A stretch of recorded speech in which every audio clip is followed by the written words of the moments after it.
ఒకవేళ మీరు మీ లైఫ్తో సాటిస్ఫైడ్ కాకపోతే ఈ వీడియోని చివరి వరకు చూడండి. ఈ స్టోరీ మీ లైఫ్ని మార్చేస్తుంది. ఒక కాకి తన లైఫ్తో చాలా అసంతృప్తితో ఉండేది. ఒకరోజు చెట్టు మీద కూర్చొని ఏడవడం స్టార్ట్ చేసింది. అప్పుడే చెట్టు కింద కూర్చొని ఉన్న ముని బుగ్గ మీద ఆ కాకి కన్నీరు పడింది. ఆ ముని కాకి వైపు చూసి ఇలా అడుగుతాడు, ఏమైంది, ఎందుకు ఏడుస్తున్నావు? కాకి ఇలా అంటుంది, ఓ ముని, నేను నా లైఫ్లో అస్సలు హ్యాపీగా లేను. నన్ను ఎవ్వరూ ప్రేమించరు, మనుషులు నన్ను తిట్టి తరిమేస్తారు, తినడానికి ఏమివ్వరు, నేనంటే ఎవరికి ఇష్టం లేదు. ఇలాంటి లైఫ్ బ్రతకడం కంటే చనిపోవడమే మంచిదనిపిస్తుంది.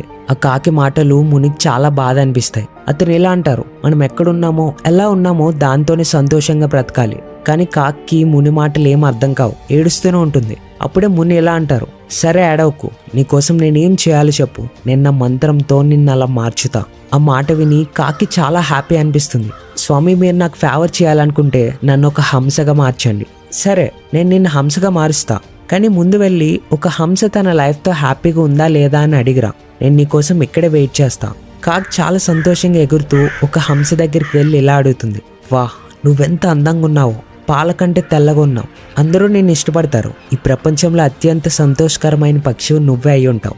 ఆ హంస అంటుంది, లేదు, నేను హ్యాపీగా లేను. ఈ ప్రపంచంలో చాలా మంచి కలర్స్ ఉన్నాయి, కానీ నాకు మాత్రం ఏ కలర్ లేదు. నాకు తెలిసి ప్రపంచంలో చిలుక హ్యాపీయెస్ట్ బర్డ్ అయి ఉంటుంది, అది చాలా కలర్ఫుల్ ఉంటుంది. అప్పుడు కాకి చిలుక దగ్గరికి వెళ్తుంది, హే చిలుక, నువ్వు చాలా కలర్ఫుల్ ఇంకా అందంగా ఉంటావు, తప్పకుండా నువ్వే ఈ ప్రపంచంలో చాలా హ్యాపీయెస్ట్ బర్డ్ అని నాకు అనిపిస్తుంది.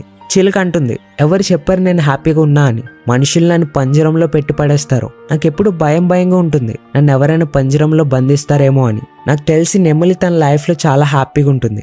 ఇది విని కాకి మళ్ళీ ఎగిరి జూలో ఒక పంజరంలో ఉన్న ఒక పికాక్ దగ్గరికి వెళ్తుంది. ఆ నెమలిని చూడ్డానికి కొన్ని వేల మంది వస్తారు. అందరూ వెళ్ళిపోయాక ఆ కాకి నెమలిని కలిసి ఇలా అడుగుతుంది, హే నెమలి, నువ్వు చాలా చాలా అందంగా ఉంటావు, కొన్ని వేల మంది నిన్ను చూడ్డానికి వస్తారు, అదే నన్ను చూడు, చూడగానే షూ అని తరిమేస్తారు. నాకు తెలిసి ప్రపంచంలో హ్యాపీగా బ్రతికే పక్షి నువ్వే అయి ఉంటావు. అప్పుడు నెమలి అడ్డంగా తలూపి ఇలా అంటుంది, నేను కూడా మొదట్లో నన్ను బ్యూటిఫుల్ అండ్ హ్యాపీయెస్ట్ అనే అనుకున్నా, కానీ ఈ అందం వల్లే నేను ఈ జూలో చిక్కుకున్నా. మనుషులు నా రెక్కల్ని డెకరేషన్ వస్తువుల కోసం పీకుతూ ఉంటే నాకు చాలా నొప్పి వస్తుంది, నేను అసలు హ్యాపీగా లేను. నెమలి నుంచి మాటలు కాకి చాలా షాకింగ్ అనిపిస్తాయి. తను ఇలా అడుగుతుంది, మరి నువ్వు కూడా హ్యాపీగా లేకపోతే ఈ ప్రపంచంలో హ్యాపీయెస్ట్ పక్షి ఏది? ఆ నెమలి అంటుంది, ఈ జూలో చాలా రోజులుగా నిన్ను చూస్తున్నా, కేవలం నిన్ను మాత్రమే ఎవరు పంజరంలో ఉంచరు, మనుషులు నిన్ను పట్టుకొని బంధించరు. నేను చాలా రోజులుగా ఆలోచిస్తున్నా, ఒకవేళ నేనే కానీ కాకినైతే ఎంతో స్వేచ్ఛగా నాకు నచ్చిన చోటికి తిరగలను, నాకంటూ ఒక ఫ్రీడమ్ ఉండేది. ఈ మాట విని కాకి ముని దగ్గరికి వస్తుంది. మొట్టమొదటిసారి కాకిగా ఉండడం ఆ కాకి సంతోషంగా ఉంటుంది. అది అంటుంది, ఓ ముని, నాకెవరిలా మారాలని లేదు, నేను ఎలా ఉన్నానో అలానే బాగుంది.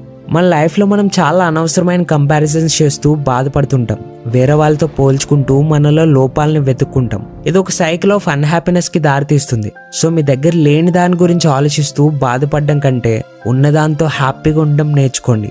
అలా కాదని వేరే వాళ్ళతో కంపేర్ చేసుకుంటే ఎప్పటికీ హ్యాపీగా ఉండలేరు.